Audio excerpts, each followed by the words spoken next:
No problem. Okay. Hello. Hi.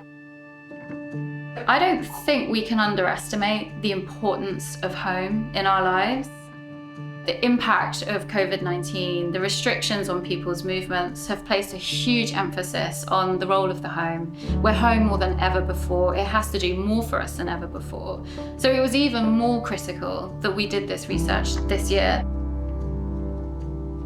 The strange thing with this pandemic is that it delivered the same experience to almost everybody in the world. What we saw right at the beginning was quite literally everybody from every single walk of life, regardless of, income, gender, race, was finding that they needed to be indoors.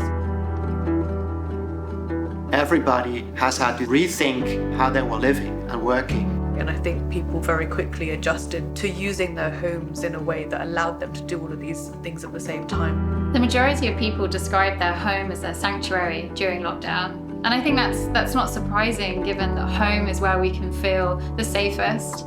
It's where we can feel most comfortable. It's where we can get privacy. Control on a number of levels has been lost, I think, and that's been really challenging for a lot of people. People being let go, particularly towards the beginning of the crisis. Families with 2 or 3 children in 1 or 2 bedroom apartments who quite literally didn't have a garden space for kids to go and play in. The lockdown really stripped home back to the basics, and it made a lot of us reevaluate the relationships that we have with people there. It made us realise how important it is that we spend time with the people that we love, but we also make time for ourselves as well.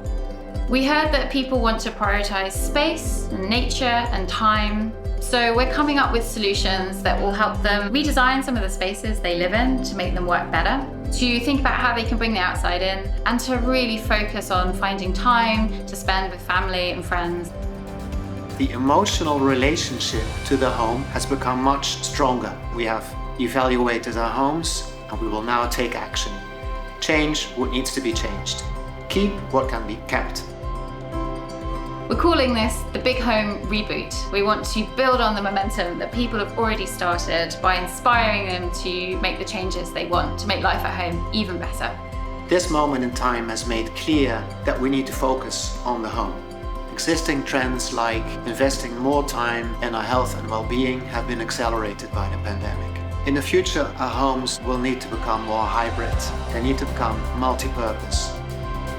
We have learned to use the home in a variety of ways. I think that is here to stay as well. That means that our homes need to be more adaptive than ever before. Being part of a community and having your home be part of a community is going to become increasingly important going forward. And that's really where we see the revival of local businesses and local high streets really forming the basis of social spaces and spaces that people feel comfortable in.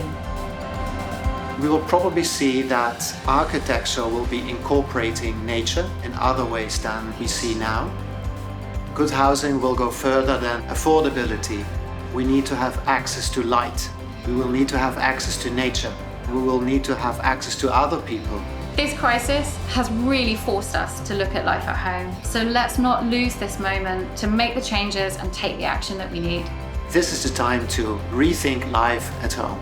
This is the time to reconsider where we live and how we live. This is the Big Home Reboot.